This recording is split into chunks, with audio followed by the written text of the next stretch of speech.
On ne peut pas arriver au sommet sans une décision.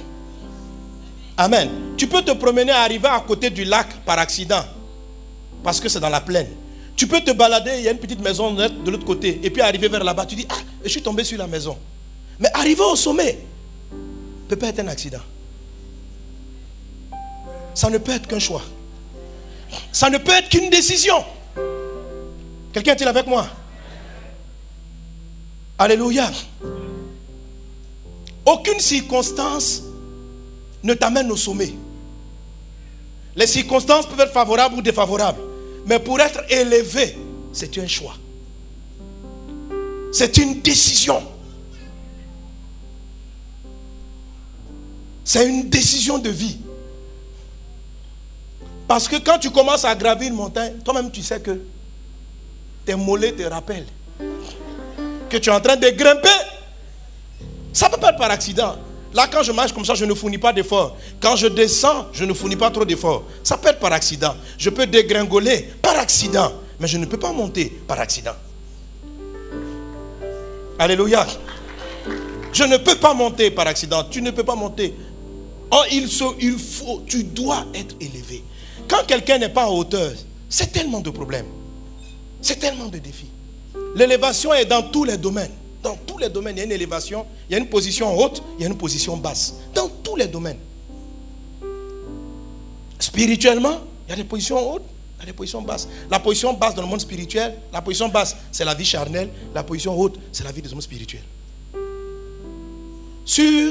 Dans le domaine des émotions, ceux qui sont toujours joyeux sont plus grands que ceux qui sont toujours tristes. Avoir un esprit, on appelle même un esprit abattu. Ça veut dire un esprit d'en bas, un esprit d'abattement. Et puis avoir un esprit joyeux, c'est un esprit élevé. Quelqu'un qui est en dessous, quelqu'un qui n'est pas élevé, il subit les circonstances. Donc lorsque par exemple ton bonheur et ta joie dépendent des circonstances. On dit pourquoi tu es triste? Non, parce que les gens m'ont provoqué. Ça veut dire parce que j'associe à cela, tu vois, tu es en dessous. C'est pourquoi les critiques, les mots, les propos des gens t'atteignent.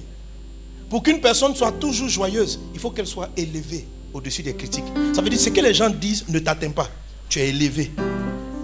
Quand tu es atteint par les bruits, par les propos, par les attitudes extérieures, ça démontre que tu es à la hauteur des gens, tu es au niveau des personnes, tu n'es pas élevé.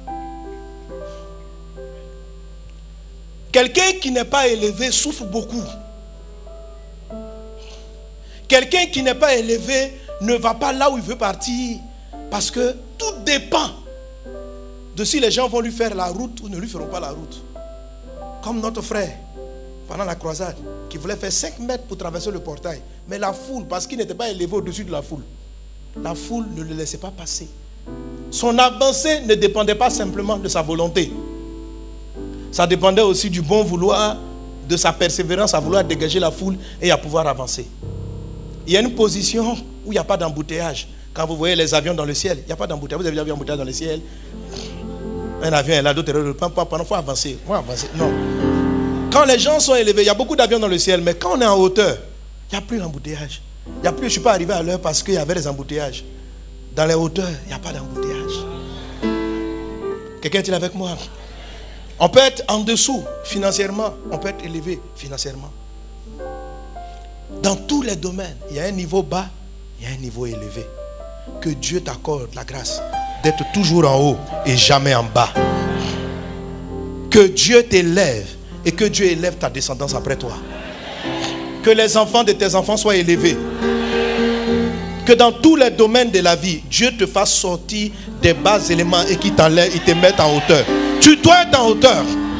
Dieu n'a pas créé l'homme pour qu'il soit en dessous. La Bible dit, Dieu dit, créons l'homme à notre image afin qu'il domine. Ça veut dire afin qu'il soit au-dessus. Quand tu es en dessous, tu subis. Quand tu es au-dessus, tu prends le contrôle.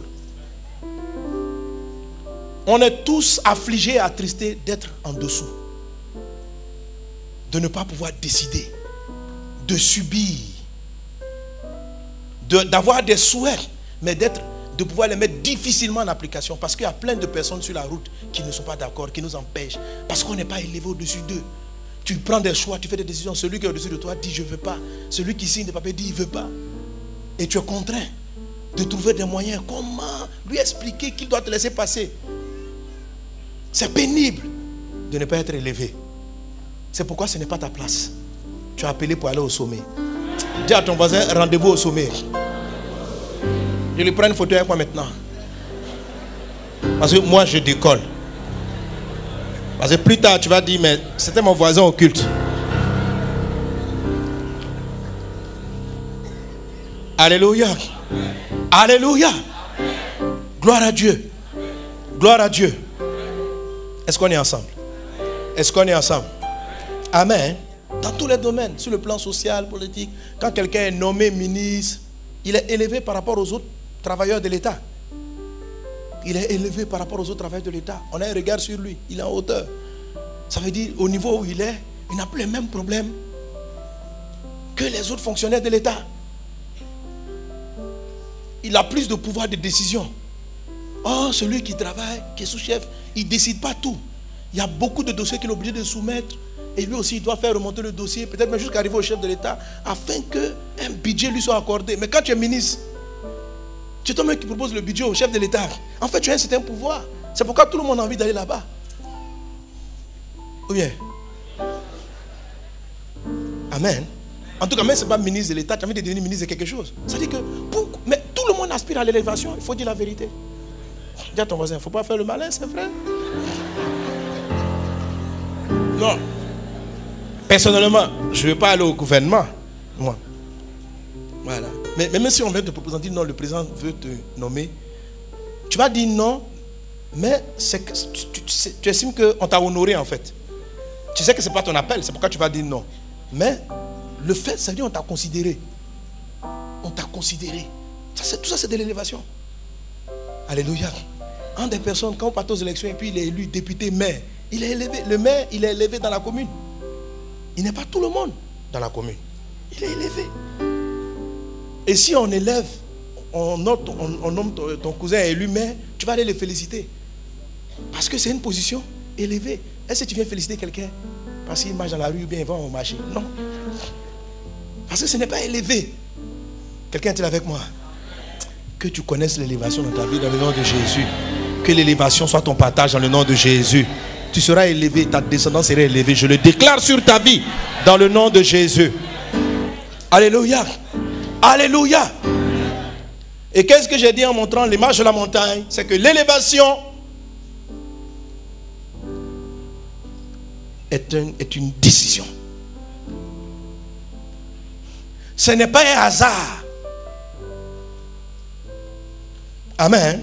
Tu peux ne pas décider vraiment d'arriver au sommet, mais tu peux décider de t'élever. C'est-à-dire tu marches, tu dis moi je vais monter, À un moment donné tu te retrouves au sommet. Mais il y a une décision. Alléluia. Monter ça fait souffrir. Mais rester en bas fait encore plus souffrir. Alléluia. Alléluia. Il y a un prix à payer pour monter. Mais rester en bas là, il y a un prix que tu subis. Ça ne vaut pas la peine. Dis à ton voisin, il faut que tu montes. Il faut que tu montes. Il faut que tu sois élevé sur le plan spirituel. Oui. Ça suffit d'être manipulé par les sorciers, par les démons. Parce que tu n'es pas élevé. Pourquoi on a pu rentrer en Haïti et puis ressortir malgré tous les pouvoirs vaudous? Parce que sur le plan spirituel, on est plus grand que eux. On est élevé. Voilà. Si tu vas, tu es un genre bizarre, charnel, bizarroïde, ils vont te bouffer. Tu vas revenir malade. Sois élevé. Sois élevé. Si les sorciers du village arrivent à t'affecter, à t'influencer, à décider si tu vas avoir du travail ou pas, si les démons arrivent à déterminer ton mariage ou ton non-mariage, si des liens d'hérédité arrivent à paralyser ta vie, c'est que tu n'es pas élevé sur le plan spirituel. En tout cas, si les blocages dans ta vie sont d'ordre spirituel, ça veut dire que toi tu n'es pas plus grand. C'est pourquoi ils arrivent à te commander. Tu dois monter. Tu dois monter. Et c'est une décision. De temps en temps, un pasteur peut prier pour toi, pour décanter une situation. Mais la posture élevée, aucune prière ne peut la faire. On peut prier pour te faire sortir des maniants. On peut prier pour te faire sortir des problèmes. Mais si tu n'es pas l'élévation, on ne pourra pas te tirer tout le temps. Il faut que toi-même tu décides de marcher. Dis à ton voisin, bouge-toi, avance, monte.